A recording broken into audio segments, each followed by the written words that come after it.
بسم اللہ الرحمن الرحیم۔ السلام علیکم، امید کرتے ہیں آپ سب خیریت سے ہوں گے۔ چھپکلی ایک موذی جانور ہے، اسے مارنا جائز ہے۔ آپ صلی اللہ علیہ وآلہ وسلم نے اس کو مارنے کی اجازت بلکہ حکم دیا ہے، اور اس کے مارنے پر ثواب بھی بیان کیا گیا ہے، یہاں تک کہ اگر پہلی ضرب میں مار دیا جائے تو اس پر ثواب کی بڑی مقدار بیان کی گئی ہے، دوسری ضرب پر مارنے پر اس سے کم ہے، اور تیسری میں اس سے کم ہے۔ البتہ مختلف روایات میں غور کرنے سے اس کو مارنے پر ثواب ملنے کی مختلف وجوہات سمجھ آتی ہیں۔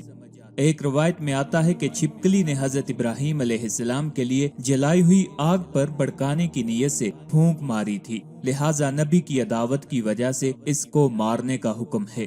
حضرت ابو ہریرہ رضی اللہ تعالیٰ عنہ سے روایت ہے، رسول اللہ صلی اللہ علیہ وآلہ وسلم نے فرمایا، جو آدمی چھپکلی کو پہلی مار میں مار ڈالے اس کو اتنا ثواب ہے، اور جو دوسری مار میں مارے اس کو اتنا ثواب ہے لیکن پہلی بار سے کم، اور جو تیسری بار میں مار ڈالے اس کو اتنا ثواب ہے لیکن دوسری بار سے کم۔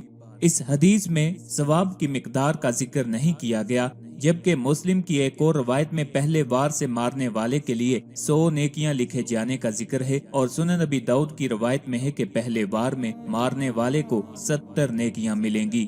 امام بخاری رحمت اللہ علیہ حضرت ام شریک رضی اللہ تعالیٰ عنہ سے روایت کرتے ہیں کہ نبی کریم صلی اللہ علیہ وآلہ وسلم نے چھپکلیاں مارنے کا حکم دیا اور فرمایا، یہ ابراہیم علیہ السلام پر آگ جلانے کے لیے پھونکے مارتی تھی۔ سامع ابرص، یہ وزغ چھپکلی کی ایک قسم ہے جو کہ خواب میں کسی برے آدمی پر دلالت کرتی ہے، جو لوگوں کے درمیان چگلی اور عیب جوئی کے ذریعے فساد ڈالتا ہے اور ان کے درمیان عداوت اور بغض پیدا کرتا ہے اور ان کو برے راستے دکھلاتا ہے اور اچھائی سے روکتا ہے۔ چھپکلی فقیر، غم یا کسی حقیر آدمی پر بھی دلالت کرتی ہے اور کسی ایسی قوم کی طرف سے نقصان پر دلالت کرتی ہے جو شہروں میں زیادہ نہیں رہتے، اور اگر چھپکلی کسی بیمار پر داخل ہو تو وہ بیمار مر جائے گا، اس لیے یہ لفظ سام سے ہے جس کا معنی موت ہے۔ چھپکلی کی دلالت تنہا گزار، برائی کا حکم اور نیکی سے روکنے والے مرد پر ہوتی ہے، اور کبھی اس کی دلالت چغل خور، بغاوت کرنے والے اور لوگوں میں فساد پیدا کرنے والے شخص پر بھی ہوتی ہے۔ خواب میں کسی کو چھپکلی مل جانا مذکورہ صفات سے متصف شخص سے پالا پڑنے کی دلیل ہے، اور خواب میں چھپکلی کا گوشت کھانا کسی انسان کی غیبت اور اس کی چگلی کرنے کی طرف اشارہ ہے۔ اگر کسی نے خواب دیکھا کہ چھپکلی نے اس کے گوشت سے، یعنی خواب دیکھنے والے کے گوشت سے کچھ کھا لیا ہے، تو اشارہ ہے کہ کوئی شخص اس خواب دیکھنے والے کی غیبت اور چگلی کر رہا ہے۔ اور کبھی اس کی دلالت کھلم کھلا بد کلام قسم کے دشمن پر اور ایک جگہ سے دوسری جگہ منتقل ہونے پر ہوتی ہے۔ مور کی کنیت ابو الحسن اور ابو لوشی ہیں۔ حسن و عزت کے اعتبار سے پرندوں میں مور کا وہی مرتبہ ہے جو دیگر حیوانات میں گھوڑے کا مرتبہ ہے۔ مور کے بارے میں عجیب و غریب بات یہ ہے کہ حسن و جمال کے باوجود اس کو منحوس سمجھا جاتا ہے، اور یہ اس وجہ سے ہے کہ مور جنت میں ابلیس کے دخول کا اور جنت سے حضرت آدم علیہ السلام کے خروج کا سبب بنا تھا، اسی وجہ سے لوگ اس کو گھروں میں پالنے سے کتراتے ہیں۔ روایت ہے کہ جب حضرت آدم علیہ السلام نے انگور کے درخت لگائے تو ابلیس لاعین نے آ کر ان کے اوپر مور ذبح کر دیا اور اس کا خون درختوں نے جذب کر لیا، اور جب ان درختوں پر پتے نکلنے شروع ہو گئے تو ابلیس نے ان پر ایک بندر کو ذبح کر دیا اور درختوں نے اس کا بھی خون جذب کر لیا، اور جب ان درختوں پر پھل لگنے لگے تو شیطان نے ایک شیر ذبح کر کے ان درختوں کی جڑوں میں شیر کا خون ڈال دیا، اور جب پھل پختہ ہو گیا تو ابلیس نے ایک خنزیر ذبح کر کے اس کے خون کی کھاد ان درختوں کو لگا دی۔ لہٰذا جب کوئی انگوری شراب پی لیتا ہے تو چاروں جانوروں کے اوصاف اس پر غالب آ جاتے ہیں۔ اولن اس کے اعضاء پر ان کا اثر ہوتا ہے اور تر و تازگی پیدا ہو کر اس کے اندر ایک قسم کی خوبصورتی اور چمک ظاہر ہوتی ہے۔ اس حالت میں وہ مور سے مشابہ ہوتا ہے، اور جب نشہ آنے لگتا ہے تو وہ بندر کی مانند ناچ کود اور نشائستہ حرکات کا مرتکب ہوتا ہے۔ جب نشے کا ہیجان ہوتا ہے تو اس کے اندر شیر جیسی درندگی رونما ہوتی ہے، اور وہ جنگجوئی پر آمادہ ہو جاتا ہے اور غلط باتیں بکنے لگتا ہے۔ اس کے بعد وہ خنزیر کی طرح کشت و خون پر آمادہ ہو جاتا ہے، اور آخر میں تھک کر اس کو نیند آ جاتی ہے اور اس کے اعضاء ڈھیلے ہو جاتے ہیں۔ اگر کسی حسین و جمیل آدمی نے خواب میں مور کو دیکھا تو اس کی تعبیر کبر و گھمنڈ سے دی جائے گی۔ بعض اوقات مور کو خواب میں دیکھنے کی تعبیر غرور، زوال نعمت، بدبختی اور دشمنوں کے سامنے جھکنے سے دی جاتی ہے، اور کبھی اس کی تعبیر زیور اور تاج سے بھی دی جاتی ہے۔ بعض اوقات مور کو خواب میں دیکھنا حسین و جمیل بیوی اور خوبصورت اولاد پر دلالت کرتا ہے۔ مقدسی نے کہا ہے، مور کو خواب میں دیکھنا مالدار اور حسین و جمیل اجمی عورت حاصل ہونے کی طرف اشارہ ہے، لیکن وہ عورت بدبخت ہوگی۔ نر مور کو خواب میں دیکھنا اجمی بادشاہ پر دلالت کرتا ہے۔ بس جس شخص نے خواب میں دیکھا کہ اس نے مور سے دوستی کر لی ہے تو اس کی تعبیر یہ ہوگی کہ خواب دیکھنے والا شخص اجمی بادشاہوں سے دوستی کرے گا اور اس کو ان سے ایک نبتی لونڈی حاصل ہوگی۔ مور کو خواب میں دیکھنا خوبصورت اور مسکرانے والی قوم کی طرف بھی اشارہ کرتا ہے۔ یہ بھی کہا گیا ہے کہ مور کو خواب میں دیکھنا اجمی عورت حاصل ہونے کی طرف اشارہ ہے۔ مگرمچھ کو عربی زبان میں تمساح کہا جاتا ہے۔ قزوینی کہتے ہیں یہ جانور گو کی مانند اور آبی جانوروں میں سب سے زیادہ عجیب و غریب ہوتا ہے۔ منہ بڑا، اوپر والے جبڑے میں 60 کچلی کے دانت اور نیچے والے جبڑے میں 40 کچلی کے دانت اور 2 کچلی کے دانت، وسط میں ایک چکور چھوٹا سا دانت ہوتا ہے جسے وہ منہ بند کرتے وقت ایک دوسرے سے ملا لیتا ہے۔ مگرمچھ کی زبان لمبی اور کچھوے جیسی پشت ہوتی ہے جس پر لوہا بھی اثر نہیں کرتا۔ اس جانور کے 4 پاؤں اور لمبی دم ہوتی ہے۔ یہ جانور خاص طور پر مصر کے دریائے نیل میں پایا جاتا ہے۔ بعض لوگ کہتے ہیں کہ بحر سندھ میں بھی پایا جاتا ہے۔ پانی میں اس کی گرفت مضبوط ہوتی ہے، اسے صرف بغل میں مار کر ہلاک کیا جا سکتا ہے۔ یہ پانی میں بڑا ہوتا رہتا ہے یہاں تک کہ 10 گز لمبا اور 2 گز زیادہ سے زیادہ چوڑا ہو جاتا ہے۔ اس کے بارے میں کہا جاتا ہے یہ جانور گھوڑے کو بھی شکار بنا لیتا ہے۔ مگرمچھ آبی درندوں میں سب سے زیادہ خطرناک ہوتا ہے۔ یہ جانور سردیوں میں 4 ماہ تک پانی کے اندر زمین میں چھپا رہتا ہے۔ سمندری کتا مگرمچھ کا چونکہ دشمن ہوتا ہے، اس لیے جب مگرمچھ سوتا ہے تو منہ کھول کر سوتا ہے۔ چنانچہ سمندری کتا مٹی کے اندر گھس کر غائب ہو جاتا ہے، پھر موقع پا کر مگرمچھ کے منہ میں گھس جاتا ہے اور انتڑیوں کو کھا جاتا ہے۔ جب تک سمندری کتا مگرمچھ کو نہیں مار دیتا اس وقت تک باہر نہیں نکلتا۔ مگرمچھ کی یہی درگت نیولا بھی کرتا ہے۔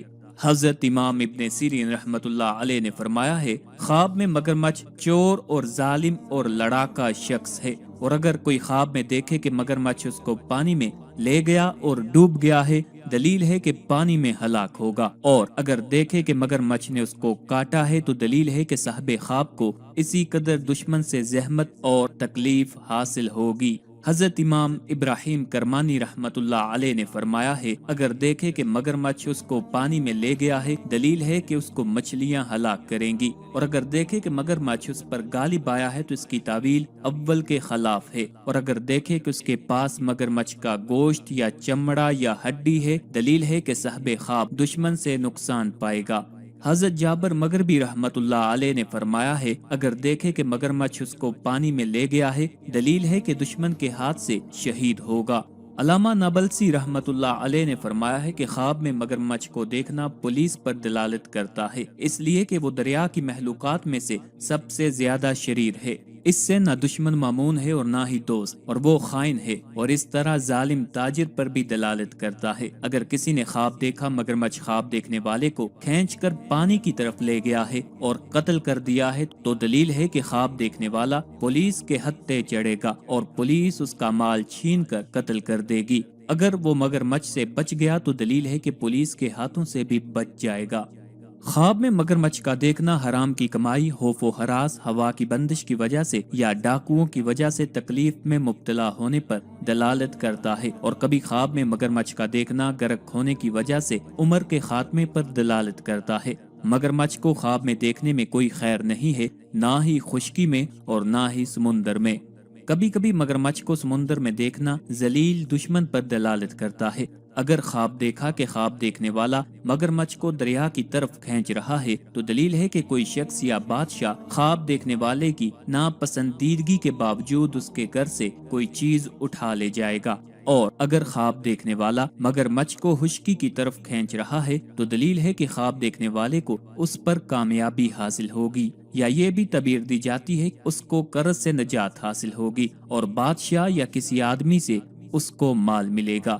خواب میں کسی مگرمچھ کے گوشت کا کچھ حصہ یا اس کی کھال یا چربی اور بدن کا حصہ مل جائے تو اشارہ ہے کہ صاحب خواب کو اس کے بقدر دشمن کے مال میں سے حصہ ملے گا۔ بھیڑیے کی کنیت ابو سمامہ، ابو جائد، ابو قاسب، ابو سبلہ بھی آتی ہے۔ اس کا دوسرا مشہور نام اویس ہے۔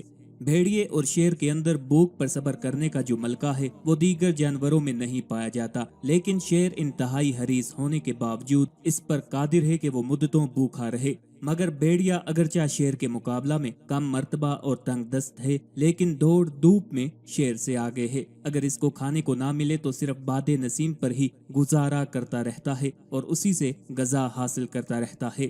بھیڑیے کا معدہ مضبوط سے مضبوط تر ہڈی کو ہضم اور تحلیل کر لیتا ہے، مگر اس میں کھجور کی گٹھلی کو ہضم کرنے کی صلاحیت نہیں ہوتی۔ بھیڑیے میں ایک عجیب و غریب خاصیت یہ بھی ہے کہ یہ ایک آنکھ سے سوتا ہے اور دوسری سے جاگتا ہے۔ جب ایک آنکھ کی نیند پوری کر لیتا ہے تو یہ اس کو کھول لیتا ہے اور دوسری وہ جو کھلی ہوئی ہوتی ہے اسے بند کر لیتا ہے۔ ایسا یہ اس وجہ سے کرتا ہے تاکہ بند آنکھ سے راحت حاصل کرے اور کھلی ہوئی آنکھ سے حفاظت کا کام لے۔ بھیڑیا تمام جانوروں میں زیادہ بولنے اور بھونکنے والا ہے، لیکن جب پکڑ لیا جاتا ہے تو خواہ اس کو کتنا ہی مارا جائے یا تلوار سے ٹکڑے بھی کر دیے جائیں تو ہرگز نہیں بولتا اور اسی طرح مر جاتا ہے۔ کہا جاتا ہے کہ بھیڑیا کتے کی طرح بھونکتا ہے۔ نبی کریم صلی اللہ علیہ وسلم نے فرمایا کہ دو عورتیں تھیں اور دونوں کے ہمراہ ان کے لڑکے تھے۔ بھیڑیا آیا اور ان میں سے ایک لڑکے کو اٹھا کر لے گیا۔ جس عورت کا لڑکا چلا گیا وہ اپنی ساتھی عورت سے بولی کہ بھیڑیا تیرا لڑکا اٹھا کر لے گیا ہے۔ دوسری نے جواب دیا کہ میرا نہیں، بھیڑیا تیرا لڑکا لے گیا ہے۔ دونوں فیصلے کے لیے حضرت داؤد علیہ السلام کی خدمت میں حاضر ہوئی۔ آپ علیہ السلام نے بڑی عورت کے حق میں فیصلہ صادر فرمایا۔ اس کے بعد وہ دونوں حضرت سلیمان علیہ السلام کی خدمت میں حاضر ہوئی۔ آپ علیہ السلام سے قصہ بیان کیا۔ آپ علیہ السلام نے ان کے بیانات سننے کے بعد فرمایا کہ مجھ کو چھری دو تاکہ میں اس لڑکے کے دو ٹکڑے کر کے آدھا آدھا تم دونوں میں بانٹ دوں۔ یہ سن کر چھوٹی عورت جس کا وہ بچہ تھا جسے بھیڑیا لے گیا تھا بولی کہ خدا آپ پر رحمت نازل کرے، ایسا نہ کیجئے، یہ بچہ میرا نہیں اس کا ہے۔ لڑکے کی ماں کا یہ بیان سن کر آپ علیہ السلام نے اس کے حق میں یعنی چھوٹی عورت کے حق میں فیصلہ دیا۔ امام احمد اور طبرانی رحمت اللہ علیہ روایت فرماتے ہیں، نبی کریم صلی اللہ علیہ وسلم نے ارشاد فرمایا، شیطان انسانوں کے لیے بھیڑیا ہے جس طرح بکریوں کے لیے بھیڑیا ہے کہ ریوڑ سے جدا ہونے والی بکری کو پکڑ لیتا ہے، سو تم گھاٹیوں سے بچو، تم امت، جماعت اور مسجدوں کو لازم پکڑ لو۔ بھیڑیے کا گوشت کھانا حرام ہے کیونکہ اس کا شمار ذیناب یعنی نکیلے دانتوں والے جانوروں میں ہوتا ہے۔ سامعین، بھیڑیے کو خواب میں دیکھنا کذب یعنی جھوٹا، عداوت اور ہیلا کی دلیل ہے۔ یہ بھی کہا گیا ہے کہ بھیڑیے کی خواب میں تعبیر انتہائی ظالم چور سے واسطہ پڑنا ہے۔ بھیڑیے کے بچوں کی تعبیر چور کی اولاد سے دی جاتی ہے، لہٰذا جو شخص خواب میں بھیڑیے کا بچہ دیکھے تو اس سے مراد یہ ہے کہ وہ شخص کسی پڑے ہوئے بچہ کی پرورش کرے گا جو بڑا ہو کر چور بنے گا۔ اگر خواب میں بھیڑیا کسی ایسے جانور سے تبدیل ہو جائے جو انسان سے مانوس ہو جانے والا ہو تو اس سے مراد ایسا چور ہے جو توبہ کرنے والا ہے۔ اگر کوئی شخص خواب میں بھیڑیے کو دیکھے تو گویا وہ کسی انسان پر بہتان لگائے گا اور وہ شخص بری ہوگا۔ یہ تعبیر حضرت یوسف علیہ السلام کے قصہ کی روشنی میں ہے۔ اگر کوئی شخص خواب میں کتے اور بھیڑیے کو ایک ساتھ دیکھے تو اس سے نفاق، فریب اور دھوکہ مراد ہے۔ خواب میں بھیڑیا دیکھنا ظالم دشمن، سخت جھوٹ بولنے والے چور پر دلالت کرتا ہے۔ چنانچہ خواب میں بھیڑیے کو گھر میں داخل ہوتے ہوئے دیکھنا بیداری میں گھر کے اندر چور داخل ہونے کی طرف اشارہ ہے۔ کسی نے خواب دیکھا کہ وہ بھیڑیے کے بچے کو پال رہا ہے تو تعبیر ہے کہ وہ چوروں کی نسل سے راستہ سے اٹھائے ہوئے بچے کی پرورش کرے گا اور اس سے اس کا گھر برباد ہوگا۔ اگر کسی نے خواب میں بھیڑیا دیکھا تو وہ کسی شخص پر جھوٹی تہمت لگائے گا۔ خواب میں اگر کسی نے دیکھا کہ بھیڑیا بیل بن گیا ہے تو دلیل ہے کوئی چور لڑکا شریف اور منصف بن جائے گا۔ بعض اوقات خواب میں بھیڑیا دیکھنا اپنے رئیس سے اچھا کلام سننے یا خیر و برکت پانے کی علامت ہے، اور بھیڑیے کا شکار کرنا سرور اور شہادت سے سرفراز ہونے کی دلیل ہے۔ بھیڑیے کی دلالت کبھی سال کے ایام پر ہوتی ہے،